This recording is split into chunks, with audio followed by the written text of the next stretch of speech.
이 시간 우리 함께 하나님의 말씀 보도록 하겠습니다. 구약성경 느헤미야 8장 13절부터 18절까지의 말씀입니다. 오늘은 기록한 바를 따라 초막을 지어라 라는 말씀의 제목으로 함께 느헤미야 8장 말씀을 묵상하도록 하겠습니다. 이스라엘 백성들이 초막절에 초막을 지었는데, 그런데 하나님께서 친히 지으시는 초막은 무엇인지 오늘 말씀을 통해서 함께 나누도록 하겠습니다. 지금은 이제 가을 절기가 시작되는 때입니다. 이스라엘 백성들에게 있어서 종교력으로 이 가을 절기는 7월 1일, 7월 10일, 7월 15일부터 돼가지고 나팔절, 속죄일, 그리고 초막절 이렇게 거의 한 달 동안 이 축제가 진행이 되어지게 됩니다. 그런데 이제 이게 우리와는 날짜가 다르니까 우리나라 2023년도 우리가 이제 세는 달력으로는 9월 16일 이번 주 토요일이죠. 토요일이 나팔절이에요. 그리고 25일이 월요일이 이제 속죄일이 되는 것이고 30일부터 일주일간 10월달까지 넘어가는 거죠. 그래서 이제 그때가 이제 일주일 동안 초막절 기간이 되는 것입니다. 우리가 봄절기는 이미 예수님께서 이 땅 가운데 오셔서 유월절과 무교절과 초실절 그리고 오순절 이런 이제 이 봄절기들은 이미 하나님의 말씀이 성취가 되어졌어요. 그래서 우리가 봄절기 때는 성경 말씀을 통해서 구약에 예언되어진 그 말씀이 신약 성경에서 예수님을 통해서 이게 어떻게 성취가 되었는지 우리가 그걸 확인하는 작업을 하잖아요. 그 말씀을 때 확인하면서 이 말씀이 이렇게 예언되어졌고 그리고 이 말씀이 이렇게 이루어졌구나, 이거 우리가 이제 배우는 것이죠. 그러면서 우리가 믿음이 더욱더 자라가게 되는 것입니다. 그런데 이 가을 절기는 뭐냐면 예수님께서 다시 오시는 예수님의 재림과 관계가 있는 거예요. 그러면서 구약 성경 말씀에 이 예수님의 재림과 관계되어져 있는 이 가을 절기의 말씀들이 나오면, 그럼 이것을 통해서 예수님께서 나중에 다시 오실 때 이게 어떻게 이루어질 건지 우리가 생각하고 미리 묵상할 수 있는 그런 시간을 가지면서 우리가 믿음으로 이것을 준비하게 되는 것입니다. 물론 그렇다고 한다 할지라도 우리가 다 할 수는 없어요. 예를 들어서 이스라엘 가운데 율법 학자들이 예수님 당시 있었지 않습니까? 그런데 그 사람들이 구약에 있는 그 절기들을 다 이해해가지고 예수님 오셨을 때 예수님 알아봤습니까? 못 알아봤죠. 그럼에도 불구하고 그들은 일정 부분 메시아가 오는 것을 알고 있었어요. 예를 들어서 예수님 태어날 때 동방에 있는 박사들이 찾아와가지고 물었잖아요. 메시아가 어디서 태어날 거냐? 베들레헴에서 태어난다. 그 정도까지 알았던 게 그 정도까지. 그렇지 않습니까? 그럼 베들레헴에서 태어나는 모든 사내아들이 다 메시아이지 않지 않습니까? 그러니까 이제 정말 이제 큰 틀에서 가장 일부분을 그들이 성경을 통해서 알았던 것처럼 우리도 마찬가지로 성경을 통해서 다 알 수는 없어요.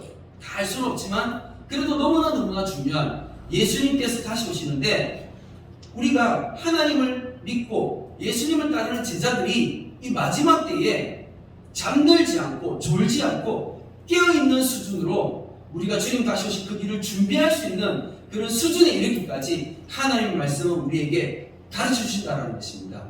그래서 우리가 이 예언의 말씀을 배우고 이 말씀을 알아서 눈을 떠서 이 말씀이 이제 이렇게 성취되어지겠구나라는 믿음을 붙잡고 우리가 그걸 준비해야 되는 거예요. 그래서 오늘 이 말씀을 통해서 특별히 이스라엘 백성들이 가을 절기를 어떻게 지켰는지 17절 말씀에 이렇게 있습니다. 여호수아 때로부터 그날까지 이스라엘 자손이 이같이 행한 일이 없었으므로 라고 얘기하고 있어요. 이게 무슨 말이에요? 안 지켰다는 얘기잖아요. 거의 제대로 지킨 적이 없었다는 것입니다. 그러니까 이 느헤미야 8장에 나오는 이 가을 절기를 지키는 이 말씀은 정말 이스라엘 백성들에게서는 특별했던 그러한 사건이었다는 것이죠. 사실 우리가 느헤미야 8장 1절부터 보면 어떤 내용이 나오냐면 놀라운 이스라엘의 부흥이 나옵니다.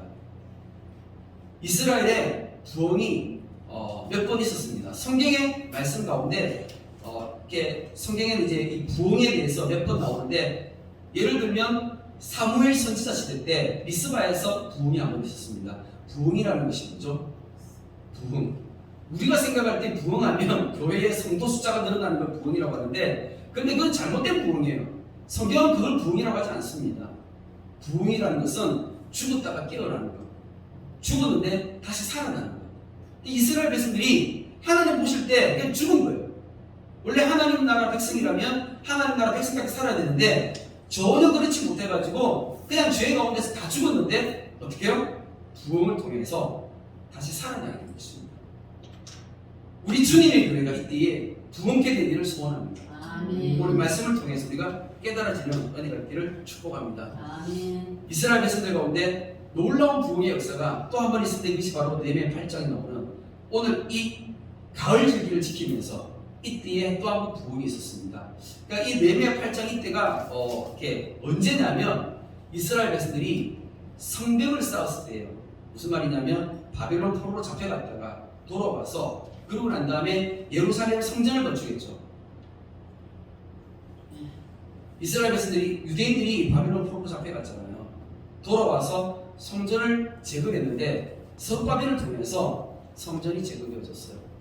그러고 난 다음에 성전만 재건한 것이 아니라 이제 예루살렘 이 도시를 다시 세워야 되잖아요. 근데 문제가 뭐냐면 적이 침입해 오면 언제 어떻게 될지 모르기 때문에 사실 옛날에는 도시를 세우는데 뭐가 중요했어요? 성을 쌓는 것이 굉장히 중요했습니다. 그래서 이 예루살렘 성벽을 다시 쌓게 되는데 누구를 중심으로 예루살렘 성벽이 쌓아졌을까요?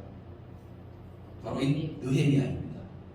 느헤미야를 통해서, 느헤미야가 때 그 유대 지역의 총독이었거든요. 그래서 유대 지역을 다스리는 총독으로 이 지역에 와가지고 느헤미야가 주도해서 성벽을 쌓았어요. 이 그림을 보면, 사진을 보면 이건 지금 현재 예루살렘에 있는 성벽 모양이에요. 예루살렘의 성벽이 한 번 쌓아진 것이 아니라 굉장히 여러 번 세워졌다가 파괴됐다가 세워졌다가 파괴됐다가 이걸 반복을 하게 되는데, 지금 남아있는 성벽은 오스만 터키 제국 때에, 지금부터 약 한 500년 전쯤에 세워졌던 이 성벽입니다. 근데 지금 이게 남아있죠. 남아있는데, 이제 그림을 이제 이 사진을 보시면 이 문이 나오는데, 이 문이 뭐냐면 황금문이에요. 황금문. 에스겔서 말씀에도 보면 나오는데, 이스라엘 백성들은 믿음이 있어요. 어떤 믿음이 있냐면 메시아 보잖아요. 메시아 보면 메시아가 감람산으로 오는 겁니다. 감람산으로 재림해가지고, 그리고 길을 따라 성문 안으로 들어가는데 어디로 가냐면 황금문으로 들어가는 거예요. 이 성이 황금문이에요. 그런데 성경에 예언된 것처럼 메시아가 이 황금문으로 들어갈 때까지 이 문을 닫아놓은 거예요. 그래가지고 지금 이제 문이 닫혀져 있어요. 그래서 이걸 아무도 열 수가 없습니다. 누가 했냐면 메시아가 재림에 오면, 이스라엘 사람들은 재림이 아니죠. 이스라엘 사람들은 메시아가 오면 그때 이 문을 통과해가지고 들어간다고 그렇게 믿고 있는 거예요. 그래서 제가 이 사진을 왜 보여드리냐면 성벽이 있다는 겁니다. 저는 성벽을 쌓았다는 겁니다. 언제요? 지금부터 약 2500년 전에 누구를 통해서요? 느헤미야를 통해서 이스라엘 백성들이 포로로 끌려갔다가 그리고 다시 돌아와서 성벽을 쌓았다는 겁니다. 이런 성벽을 쌓았습니다. 자, 우리 말씀을 한번 좀 보도록 하겠습니다. 느헤미야 8장 1절부터 한번 보도록 하겠습니다.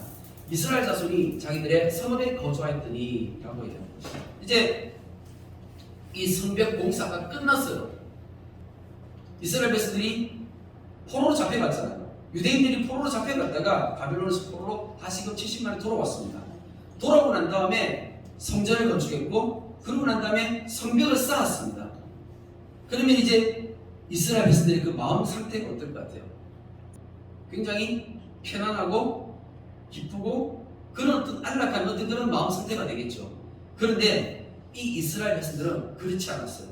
뭐냐면 성벽이, 그러니까 성전이 세워지고 성벽이 쌓여졌음에도 불구하고 그들의 마음 가운데 갈급함이 있는 거예요. 갈급한 마음이 있어가지고, 그래서 가을 절기가 다가오니까 이 가을 절기를 지키기 위해서 예루살렘에 다 모인 거예요. 예루살렘에 다 모여서 어떻게 하면 우리가 이제 하나님의 말씀대로 살아갈까, 이거를 이 사람들은 고민했던 거예요. 그래서 일곱째 달에 이르러 모든 백성이 일제히 수문학 광장에 모여 학사 에스라에게 여호와께서 이스라엘에게 명령하신 모세 율법책을 가져오기를 청하매 하면서, 이렇게 우리가 생각해도 돼요. 너무너무 이스라엘 백성들이 기특하지 않습니까? 이 정도 되면 하나님께서 어떻게 하시겠어요? 은혜를 주시겠죠. 그 마음이 하나님 보실 때 하나님 마음이 맞으면 하나님 은혜를 부어주시게 되는 것입니다. 2절 말씀에 일곱째 달 초하루에 제사장 에스라가 율법책을 가지고 회중 곧 앞 남자나 여자나 알아들을 만한 모든 사람 앞에 이르러 말씀 보니까 이 날이 무슨 날이에요? 일곱째 달 초하루. 무슨 날입니까? 이 날이 바로 가을절기의 첫 번째 나팔절 날이었어요. 나팔절 주간이 되는 것입니다. 이 날이 이제 사람들이 다 나왔는데 누가 나왔냐면 알아들을 만한 모든 사람. 이 말은 이스라엘 백성들이 다 나왔는데 보니까 엄청나게 많이 나온 거예요. 그러니까는 어린아이부터 그러니까 앞에서 이렇게 성경 말씀을 낭독하게 되면 그 소리를 듣고 알아들 만한 사람은 다 나온 거예요. 그러니까 얼마나 많은 사람이 나왔겠습니까? 그 수문학 광장에서 꽉 차게 이렇게 사람들이 나와왔다는 것이죠. 그런데 이제 수문학 광장에서 새벽부터 저녁까지 남자나 여자나 알아들 만한 모든 사람 앞에서 읽음에 무엇 백성이 그 율법책에 귀를 기울였는데 라고 하고 있습니다. 새벽부터 저녁까지. 무슨 말이에요? 해가 뜨자마자 다 모여가지고 저녁까지면 몇 시입니까? 12시까지잖아요. 그러니까 이거는 최소한 우리 시간으로 하면 아침 한 6시부터 12시까지 하면 최소한 6시간 이상은 다 모여가지고 하나님의 말씀을 듣는 거예요. 쉽습니까? 아침부터 정오까지 이 사람들은 다 일어서가지고 그렇게 하나님의 말씀을 들었습니다.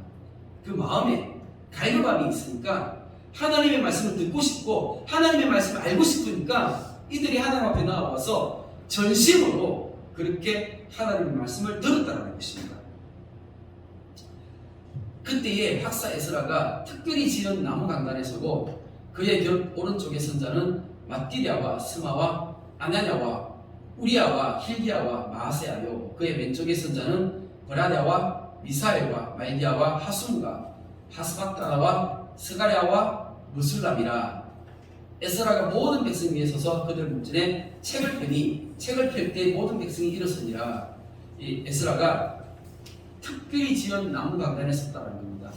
무슨 말이냐면 이 강단이요 얼마나 크냐면 사람의 숫자가 보니까 오른쪽이 6명 왼쪽이 7명 쓴 거예요. 그럼 에스라까지 14명의 사람이 쓴 거잖아요.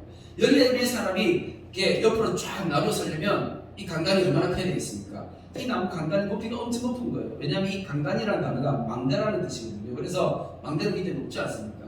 에스라가 굉장히 넓고 큰 강단에 높은 곳에 서가지고 하나님의 말씀을 이렇게 특별히 선포하였던 것입니다. 사람들이 이 말씀을 들을 때 어떻겠습니까? 하나님의 말씀을 듣는데 마음 중심으로 하나님의 말씀을 듣고 집중하기 위해서 다 일어선 거예요. 그래서 책을 펼 때에 책이라는 게 두루마리죠. 두루마리를 쫙 펴는데 그 순간에 사람들이 쫙 수만 명의 사람이 일어선 거예요. 하나님의 말씀 듣기 위해서. 그 모습을 한번 상상해 보십시오. 하나님의 말씀을 듣는데 최소한 하나님의 말씀, 이 성경 말씀이 선포되어질 때만이라도 우리가 다 같이 일어나서 이 하나님의 말씀을 내가 아멘으로 화답하기 위해서 그런 마음 중심으로 일어서는 거예요. 에스라가 위대하신 하나님 여호와를 성축함에 무슨 말이냐면 이 성축이라는 단어는 하나님을 찬양하고 하나님을 높여드리는 그런 말입니다. 그러니까는 하나님은 크고 위대하신 분이십니다. 이런 식으로 이제 에스라가 막 크게 외치는 거죠. 그러니까 이스라엘 백성들은 모든 백성이 손을 들고 아멘! 아멘! 하는 거죠. 그러니까 우리가 하나님의 말씀 앞에 내가 손을 들고 아멘 하는 것은 내가 하나님의 말씀 앞에 내가 이제 하나님 앞에 철저하게 내가 이제 복종합니다. 내가 하나님의 말씀 앞에 철저하게 순종하겠습니다. 나는 하나님 앞에 이제 항복입니다. 항복하는 그런 마음으로 무릎 꿇는 그런 말씀인 것입니다. 그러면서 예수아와 바니와 세레바와 야민과 악국과 사부대와 호디아와 마세아와 그디다와 아사라와 요사박과 하난과 블라야와 레위 사람들은 백성이 제자리에 서 있는 동안에 그들에게 율법을 깨닫게 했는데 라고 하는데 무슨 말이냐면 이때에 이제 앞에서는 율법을 낭독하는 거예요. 율법을 처음부터 끝까지 쫙 낭독하는 것이 아니라 아마 띄엄띄엄 아마 이렇게 어떤 절을 따라서 이렇게 낭독을 했겠죠. 그러면 일정 부분을 낭독하고 나면 그런 그 부분을 그 옆에 백성들 옆에 서 있던 레위 지파 사람들이 이 사람들은 이미 성경을 잘 아는 사람들이죠. 레위 지파니까 이 사람들이 이스라엘 백성들에게 조금 전에 너희가 들었던 이 말씀은 이런 말씀이야라고 하면서 설명해 주는 거예요. 하나님의 율법책을 낭독하고 그 뜻을 해석하여 백성에게 그 낭독하는 것을 다 깨닫게 하니 백성이 율법의 말씀을 듣고 다 우는지라. 아멘. 그러니까 백성들이요, 하나님의 말씀을 듣고 난 다음에 그 말씀이 이제 조금 전에 옆에서 이렇게 또 레위 지파 사람들이 설명을 해주는 거예요. 그 설명을 들으니까 율법은 이런 거였고 이런 말씀이었구나. 그러면 내가 전에는 이렇게 살았는데 그럼 내가 잘못했네. 스스로가 깨닫게 되어지니까 어떻게 돼요? 그 마음 가운데 회개하는 마음이 일어나면서 어떻게 해요? 눈물이 나게 되는 것이죠. 총독 느헤미야와 제사장 겸 학사 에스라와 백성을 가르치는 레위 사람들이 모든 백성에게 이르기를 오늘은 너희 하나님 여호와 있으니 슬퍼하지 말며 울지 말라 하면서 그만 울어, 즉 울지 마, 절제해라고 얘기하는 거예요. 왜냐하면 이 사람들이 우는 것까지는 좋지만 하루 종일 울고 있을 이유가 없는 거예요. 하나님의 말씀을 통해서 우리가 진짜 중요한 것은 우리가 감정적으로 어떤 감성을 통해서 눈물을 흘리고 어떤 그런 감성의 변화, 어떤 그런 느낌을 통해서 우리가 은혜 받도록 하는 그것이 아니라 이성이 작동해야 된다는 것입니다. 하나님의 말씀을 통해서 내가 깨달아지는 어떤 그런 은혜가 임했을 때 이성이 작동해서 내가 이제 하나님의 말씀이 나의 거울이 되어가지고 이게 내가 잘못되었구나라는 것을 깨달으면서 돌이키는 것이죠. 이게 중요하다는 것이죠. 느헤미야가 또 그들에게 이르기를 너희는 가서 살찐 것을 먹고 단 것을 마시되 준비하지 못한 자에게는 나누어주라. 이날은 우리 주의 성일이니 근심하지 말라. 여호와로 인하여 기뻐하는 것이 너희의 힘이니라 하고. 아멘. 느헤미야가 이런 얘기를 하는 거죠. 왜냐하면 이때 이스라엘 백성들이 왜 모였습니까? 가을 절기를 위해서 모였잖아요. 근데 이 가을 절기를 지키면서 저들이 또 이렇게 양이나 소나 이렇게 짐승들을 가져왔어요. 그러면 이제 또 잔치를 벌이잖아요. 잔치를 벌이는데 그런데 이 잔치 가운데 참석하지 못하는 사람들도 함께 동참하지 못하는 사람들도 있을 수 있습니다. 누구죠? 가난한 사람들이죠. 그리고 나그네와 같은 사람들이죠. 이런 사람들은 함께 은혜 받았지만 참석할 수가 없는 거예요. 왜? 먹을 게 없으니까. 그런데 그 사람들을 먼저 생각하면서 준비하지 못한 자에게 너희들이 가지고 있는 것을 나누어 주라 라고 얘기하는 것입니다. 그래서 먼저 하나님의 말씀이 임했을 때 그 처음으로 봄이 흘러가게끔 하는 거예요. 제가 지지난주인가요? 그때 우리 주일 예배 가운데 말씀, 혹시 이 말씀 기억나십니까? 범사의 복을 받는 비결 기억나십니까? 범사의 복을 받는 비결이 뭐였죠? 한마디로 얘기하면 어떤 거였죠? 내 것을 나누어 주는 거예요. 내 것을 나누어 주는 것이 범사의 복을 받는 비결임을 성경이 우리에게 가르쳐 주고 있습니다. 그런데 이게 쉬워요, 어려워요? 이거는 우리의 삶 가운데 무지무지 어려운 것입니다. 이거는 진짜 내가 하나님 앞에 전적으로 무릎 꿇지 않는 이상 이게 쉽게 나오지 않는 것입니다. 그래서 우리가 내가 하나님 나라의 백성이 되면 그럼 이제 우리가 구원받은 백성으로 살아가는 것은 뭐가 필요한 거예요? 말씀을 배우고 난 다음에 훈련이 필요한 것입니다. 우리가 이때에 내가 지금 말씀을 배우고 나면 이 일을 하기 위해서 힘쓰고 애쓰는 그 훈련이 필요한 거예요. 내가 어느 날 갑자기 하나님 나라 백성답게 완전히 그렇게 사라지는 것이 아니라는 거죠. 그렇기 때문에 우리가 늘 말씀을 배우고 이 말씀대로 힘쓰고 애쓰면서 살아가기 위해 노력하다 보면 훈련되어서 하다 보면 어느 순간에 내가 자연스럽게 내 것을 그냥 너무나 부담 없이 나누어줄 수 있는 그런 하나님 나라 백성답게 그런 사람의 모습으로 변해있게 되는 것인 거예요. 처음에는 내 것을 나누어줄 때 어떤 생각이 들어요? 아깝다라는 생각이 들죠. 이것은 세상이 주는 생각이거든요. 그런데 하나님 나라의 백성으로서 이제 우리가 삶이 변화가 일어나게 되면 그러면 내 것을 나누어주게 되었을 때 그때 내 안에 기쁨이 생기는 거예요. 나누어주면 너무나 기쁨이 생기게 되는데 이게 여호와로 인하여 기뻐하는 것이 이러한 삶이 우리가 뭐라고요? 힘이라는 거예요. 우리가 이것으로 살아간다는 것입니다. 레위 사람들도 모든 백성을 정숙하게 하여 이르기를 오늘은 성일이니 마땅히 조용하고 근심하지 말라. 회개했으면 하나님께서 내 죄를 어떻게 해요? 용서하셨다라는 것을 믿는 거죠. 아직까지 내가 그 말씀대로 내가 다 살지는 못할지라도 먼저 우리가 믿는 거예요. 우리 믿음으로 구원받는 거잖아요. 그러니까는 근심하지 말라. 왜? 하나님이 이미 우리의 죄를 어떻게 해요? 다 용서해 주셨기 때문에 우리 그걸 믿는 것입니다.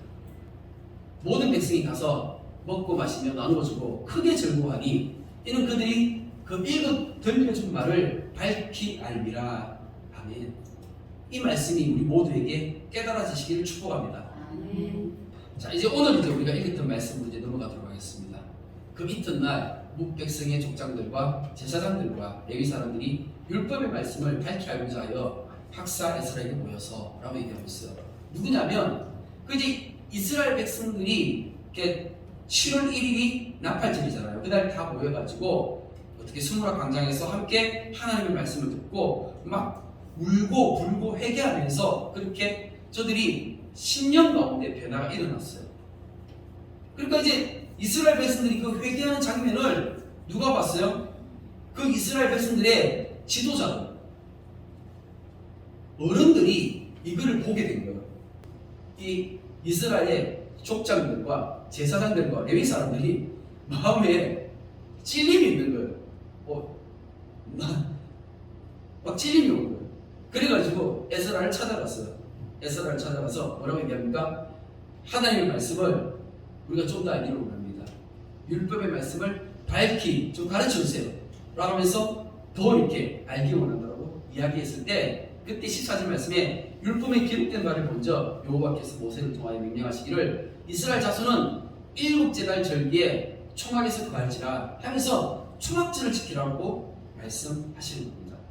사실 이스라엘 백성들은요 이 이전에도 초막절을 지켰고 절기들을 지켰습니다. 그런데 그걸 몰랐던 게 아니에요. 그럼에도 불구하고 오히려 이때 여기서 보니까 초막에 거하라고 하면서 초막절을 지키라고 하는 거예요. 이거 어떤 의미일까요? 이전에 지켰던 그 초막절은 어떤 초막절이었으며 지금 지키는 초막절은 어떤 절기일까요? 차이점이 있는 것이죠. 어떤 차이점이 있을까요? 그냥 형식적으로 전혀 기쁨과 감사함이 없이 절기를 그냥 형식적으로 절기를 지켰던 것과 이제 진짜 내가 하나님으로 인해서 감사하며 기뻐하며 하나님을 기억하면서 절기를 지키는 것은 다른 것이죠. 그러니까 이번에는 너희들이 진짜 하나님이 원하는 하나님께서 원하시는 그런 절기를 한번 지켜봐라 라고 했던 것입니다. 그런데 신기한 건 뭐냐면 우리가 읽었던 이 느헤미야 8장 말씀에는 속죄일이 나오지 않는 거예요. 처음에 제가 이게 너무 의아했었습니다. 왜 속죄일이 나오지 않을까? 근데 제가 이제 말씀을 좀 더 이렇게 읽으면서 묵상하면서 제가 이제 깨닫게 된 건 뭐냐면 속죄일이 하는 것이 뭐냐면 대제사장이 1년에 한 번 이 속죄일날 7월 10일날 지성소에 들어가서 거기다가 피를 뿌리는 거예요. 그래서 이스라엘 백성들의 죄를 사함받게 되는 것이 바로 이게 속죄일날 행하게 되는 것이죠. 그런데 이게 빠져버렸잖아요. 이 절기가 빠져버렸잖아요. 왜 빠졌을까요? 제가 생각하기는 그렇습니다. 뭐냐면 이스라엘 백성들이 이미 회개했어요. 돌이켰어요. 그러면 더 이상 그런 형식적인 피 뿌림이 필요합니까? 필요하지 않습니까? 그렇잖아요. 더 이상 필요 없는 것이죠. 진짜 중요한 건 뭐냐면 하나님께서 원하시는 것은 이스라엘 백성들이 진짜 회개하고 돌이키는 것을 하나님께서 원하시는 거지 그게 어떤 그런 율법의 행위를 하나님께서 말씀하시는 것은 아니거든요. 그러다 보니까 이스라엘 절기 가운데 여기 속죄일은 생략되어져 버린 거예요. 아마 제가 생각할 때 분명히 이때에 이스라엘은 속죄일을 지켰을 것이며 대제사장이 지성소에 들어갔을 것입니다. 그럼에도 불구하고 성경에는 생략되어진 것이에요. 왜요? 이것을 가르쳐주기 위해서. 형식적인 어떤 율법이 중요한 것이 아니라 진짜 마음으로 하나님을 섬기고 회개하고 돌이키는 것이 중요한 것을 가르쳐주기 위해서 이것을 생략해 놓았다고 저는 믿습니다.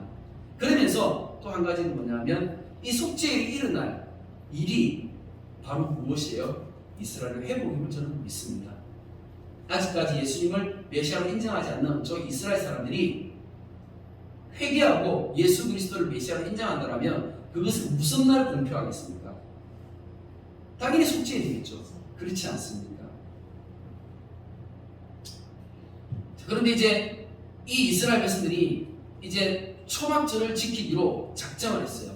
자, 그런데 이 초막절에 대해서 구체적으로 설명해 주는 말씀이 어디냐면 레위기 23장에 있습니다. 너희는 이래 동안 초막에 거주하되 이스라엘에서 난 자는 다 초막에 거주할지니 이는 내가 이스라엘 자손을 애굽 땅에서 인도하여 내던 때에 초막에 거주한 줄을 너희로 대대에 알게 함이니라. 이게 이제 레위기 23장 말씀에 이스라엘 백성들에게 절기를 지키되 이 가을 절기에는 초막에 거하라. 일주일 동안 초막에 거하라고 하나님께서 말씀하셨어요. 자, 그런데 그 이유가 뭐냐면 이스라엘 자손을 애굽에서 인도하였던 때에 너희가 초막에 40년 동안 이제 거한 이것을 기억하라는 거예요. 광야에서 고생한 거 기억하라는 것이죠. 그런데 초막이 어떻게 생겼냐면 이렇게 생겼어요. 초막이 뭐예요? 나무 가지 같은 걸 가지고 이렇게 덮어 씌우는 거잖아요. 그러면 한번 생각해 보십시오. 광야에 사막 한가운데에 저는 나무 가지를 주워 가지고 이렇게 이스라엘 백성들이 집을 지었습니까? 그런 적이 없죠. 이스라엘 백성들은 광야에서 어떻게 지냈습니까? 텐트, 다른 말로 장막이죠. 장막이 거했잖아요. 장막이 거했는데 왜 성경에서는 초막이 거했다고 할까? 근데 이제 제가 이걸 히브리어로 찾아보니까 이게 초막이라는 단어는 스카라는 단어, 히브리어 스카라는 단어인데 이 단어는 어떤 뜻이 있냐면 임시 거처를 얘기하는 거예요. 잠시 머물렀다 간 자리, 임시 거처를 얘기하고 또 한 가지는 언신처라는 의미가 있어요. 몰래 숨어 있는 장소.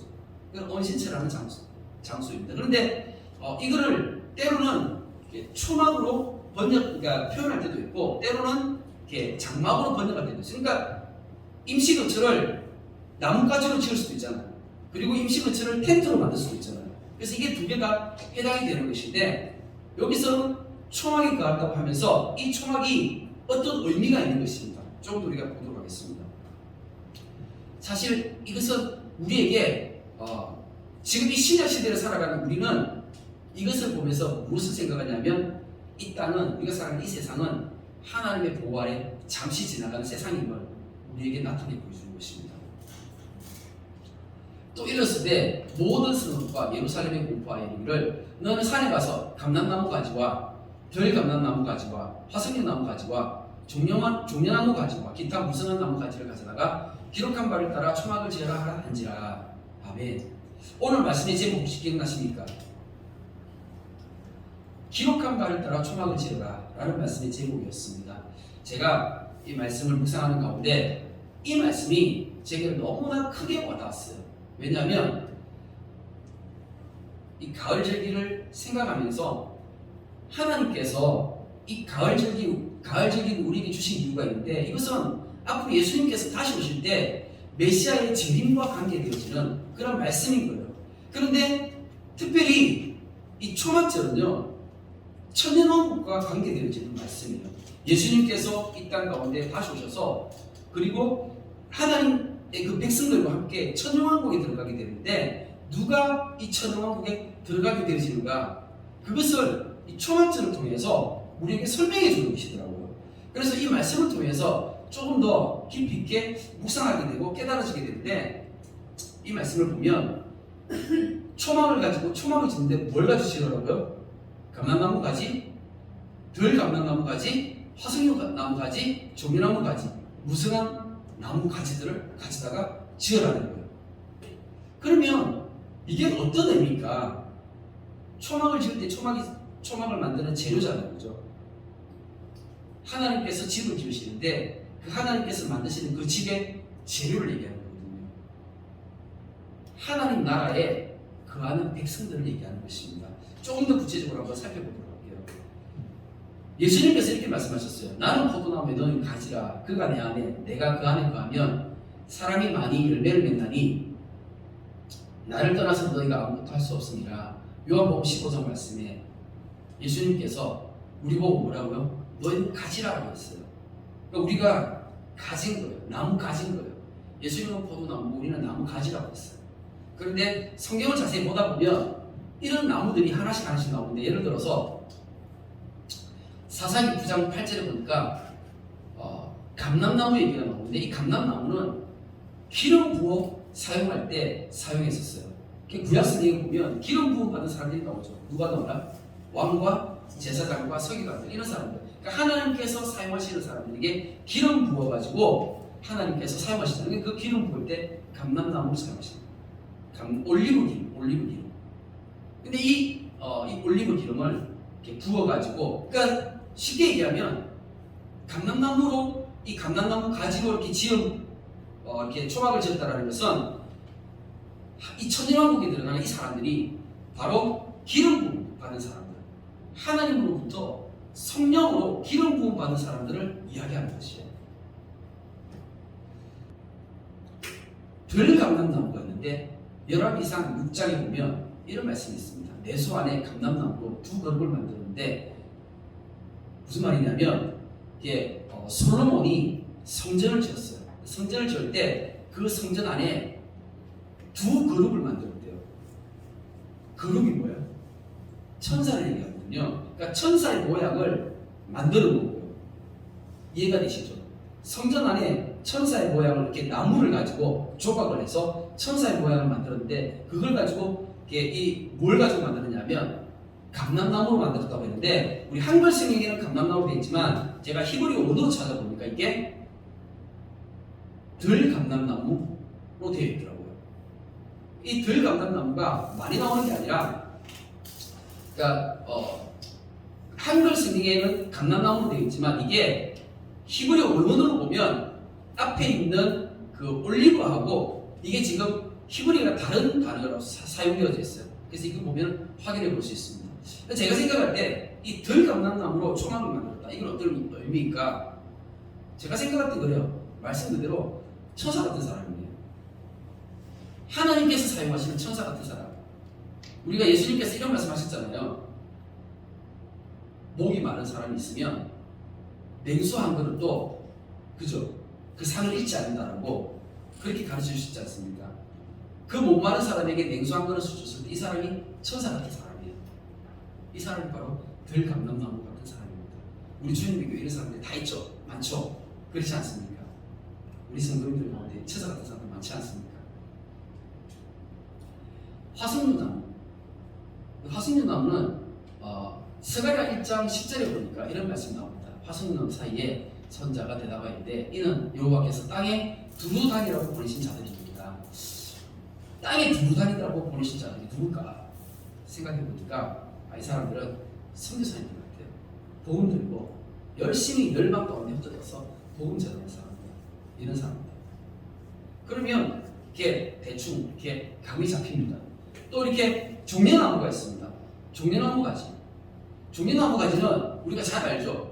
요한계시록 7장 9절 말씀에 이후에 내가 보니 각 나라와 족속과 백성과 방은 사이에서 아무도 능히 셀 수 없는 큰 무리가 나와 흰옷을 입고 손에 종려가지를 들고 보좌 어린 양 앞에 서서. 우리가 잘 알잖아요. 예수님께서 6월절에 나귀 타고 예루살렘 입성하실 때 사람들 어떻게 했어요? 종려나무 가지를 이렇게 흔들었죠. 예수님 맞이하는 거예요. 그러니까 예수님 환영하는 사람들, 예수님 맞이하는 사람들. 그러니까 이 요한계시록 7장에 보니까 다시 오실 예수님을 환영하고 맞이하는 사람들. 어떤 사람들이 예수님을 맞이하고 환영할까요? 예수님 오시기를 기다리고 예수님 오신 그 길을 준비하는 사람들이 예수님 맞이하는 거 아니에요. 그죠? 그러면 너무나 명백하게 이 말씀이 이제 깨달아진 것 같습니다. 왜냐하면 어떤 사람이 이렇게 초막을 짓는데 여러 가지를 이렇게 막 가지고 짓잖아요. 그 나무 가지에서 첫 번째가 뭐였습니까? 감람나무. 감람나무 어떤 사람들이요? 기름 부음 받은 사람들, 성령으로 기름 부음 받은 사람들. 성령으로 기름 부음 받게 되면 하나님께서 나를 사용하셔서 내가 하나님 앞에 쓰임 받는 거예요. 그리고 두 번째는 들감람나무. 이 들감람나무는 어떤 거였어요? 천사 같은 사람. 내가 남몰래 많은 사람들을 도와주고 섬기고 헌신하는 사람들인 거죠. 세 번째는 화석류나무. 그게 뭐였어요? 여기저기 땅 돌아다니는 선교사님들 같은 그런 사람들, 복음 전하는 사람들. 그리고 또 종려나무 가지, 어떤 사람이었어요? 주님 다시 오실 그 길을 준비하고 맞이하는 사람입니다. 그리고 무성한 나무, 그 외에도 우리의 삶 가운데 열매 맺어지는 이런 삶을 살아가는 사람들이 주님 다시 오실 길을 준비하는, 주님께서 오셨을 때 함께 천정왕국에 들어가는 초막을 짓는 사람들이 되는 것입니다. 16절 말씀에 백성이 이에 나가서 나뭇가지를 가져다가 혹은 지붕에 혹은 뜰 안에 혹은 하나님의 전뜰에 혹은 수문 광장에 혹은 에브라임 문 광장에 초막을 짓때 이스라엘 백성들은 이 말씀을 순종해서 열심히 초막을 지었습니다. 우리도 함께 이렇게 하나님 나라가 완성되어지기 위해서 우리도 함께 이 초막을 지으면서 준비하는 성도들 되기를 축복합니다. 17절 말씀에 사로잡혔다가 돌아온 회중이 다 초막을 짓고 그 안에서 가니 눈의 아들 모세라 때부터 그날까지 이스라엘 자손이 이같이 행한 일이 없었으므로 이에 크게 기뻐하며라고 얘기하고 있습니다. 가을절기 가운데 이 초막절을 다른 말로 수장절이라고 하기도 해요. 그러니까 우리가 흔히 이렇게 초막절, 장막절, 수장절 이렇게 얘기하는데 이 수장절을 왜 수장절이라고 하냐면 이거는 네가 수고하여 이룬 것을 연말에 밭에서부터 거두어 저장함이니라고 하면서 추수해가지고 거두는 걸 얘기하는 거거든요. 그러니까 이 마지막 때, 우리가 지금 살아가고 이 시대가 마지막 때잖아. 이 마지막 때에 하나님 나라 백성들을 다 이렇게 거두는 거예요. 이런 의미가 이 초막절 안에 들어있습니다. 그래서 이 거두어진 알곡들이 바로 여기에 천원왕국에 들어가게 된 것을 말씀하고 있습니다. 에스라는 첫날부터 끝날까지 날마다 하나님의 율법책을 낭독하고 우리가 1회 동안 절기를 지키고 8째 날에 규례를 따라 세계를 열었느니라. 아멘. 8째 날에, 그러니까 7째 날, 그러니까 그 나팔절을 7일 동안 지켰어요. 7일 동안 나팔절을 지키고 난 다음에 그리고 8일째에 다시 이스라엘 백성들이 다 같이 모여가지고 또 송해를 여는 거예요. 이건 어떤 의미입니까? 그것은 우리가 요한계시록 보면 자세히 나와 있습니다. 천년왕국이 끝나고 난 다음에 어떤 일이 있습니까? 하나님께서 백보좌에 앉으셔서 심판하시는 거예요. 온 세상을 심판하시고 그리고 난 다음에 마지막에 열려지는 것이 새하늘과 새 땅입니다. 8째 날이라는 것은 새로운 시작을 의미하는 거예요. 그래서 성경을 읽어보면요 8이라는 숫자의 의미가 나오는데 이 8이라는 숫자는 새로운 시작을 의미하는 거예요. 예를 들어서 노아의 방주에 몇 명이 탔죠? 8사람이 탔습니다. 이 8사람이 노아의 방주에서 나와서 새로운 세상을 열었어요. 그리고 이스라엘에 아들이 태어나면 8일 만에 할례를 받는 거예요. 이 아이는 8일 만에 새롭게 태어나는 거예요. 이런 8이라는 숫자는 새롭게 시작하는 의미를 가지고 있죠. 그리고 우리도 마찬가지예요. 뭐냐면 일주일이 뭐예요? 일, 월, 화, 수, 목, 금, 토잖아요. 그래서 일요일이 다시 시작하잖아요. 그래서 우리는 주일, 한 주의 시작, 다시 시작하는 그런 의미로 우리는 시작을 하나님 앞에 예배로 올려드리는 것입니다. 물론 이날이 예수님께서 부활하신 날이기도 하고 우리가 또한 이때 모여가지고 함께 예배드리는데 다시 시작, 부활을 의미하는 의미로 그렇게 우리가 이날 같이 모여서 예배드리는 것입니다. 오늘 이 말씀을 통해서 제가 우리 성도님들에게 전하고 싶은 말씀은 우리가 지금 이제 이 가을 절기를 맞이하여서 하나님께서 초막을 지어라라고 말씀하셨는데 이 초막에 어떠한 나무가지들이 쓰임 받았습니까? 첫 번째로 뭐였죠? 감람나무가지. 두 번째는요 들감람나무가지. 세 번째는요 화석류나무가지. 네 번째는 종려나무가지. 그리고 기타 무성한 나무가지들이 있습니다. 열방 가운데 모든 민족 가운데 하나님의 백성들이 다 나와서 주님을 맞이하게 되고 함께 주님 다시 오실 때 그날에 들어가게 되는데 나는 어떤 사람으로 살았는가? 내가 성령의 기름 부음 받아서 쓰임 받았습니까? 어떻습니까? 내가 성령으로 기름 부음 받아서 쓰임 받았습니까? 아니면 덜 감람나무처럼 내가 아무도 모르게 헌신하면서 수고하면서 주를 위해 그렇게 봉사하며 살았습니까? 아니면 내가 이 땅에 열심히 발붙고 돌아다니면서 복음 전하면서 그렇게 선교사처럼 그렇게 살았습니까? 아니면 내가 종려나무 가지처럼 그렇게 주님 다시 오신 날을 학수고대하면서 주님 다시 오신 그 길을 준비하면서 내가 믿음으로 그렇게 준비하며 살았습니까? 이 말씀이 우리의 거울이 되지 않습니까? 난 어떻게 살았습니까? 난 지금까지 어떻게 살았습니까? 아니면 내가 졸면서 내가 자면서 그렇게 미련한 다섯 처녀와 같이 그렇게 살고 있었습니까? 이 말씀이 우리에게 거울이 되어져서 이 가을 절기 때에 우리가 깨어있어서 함께 이 말씀으로 회복되어지는 그런 시간이 되어지기를 축복합니다. 아멘. 주님 감사를 드립니다. 주님께서 우리의 부족함과 우리의 연약함을 아시지만 그러나 하나님께서 우리 주님의 교회를 사랑하셔서 이 마지막 때에 깨어있는 교회, 주님 다시 오실 그 길을 준비하는 교회 되어지게 해주시니 감사를 드립니다. 주님 말씀을 주님 내가 되돌아보았을 때 주님 내 모습은 어디에 있는지 주님 깨닫게 하여 주시옵소서. 아무리 보아도 이 가운데 내 모습은 보이지 않습니다. 주님 이 시간 온전히 주님 앞에 회개하고 주님 앞에 용서를 구합니다. 이제 주님 이 가을 절기를 맞이하여서 이 말씀을 우리 교회에 주시면 나부터 먼저 그렇게 깨어 있어서 주님 그렇게 주님께서 지어져가는 주님께서 만들어 가시는 아름다운 초막이 되어줄 수 있도록 주님 그렇게 은혜를 베풀어 주시기를 간절히 기도하오며 우리 주님의 교회가 이 마지막 때에 그렇게 쓰임받는 교회 되어지게 하여 주시옵소서. 감사를 드리오며 살아계신 예수 그리스도 이름으로 기도드립니다. 아멘.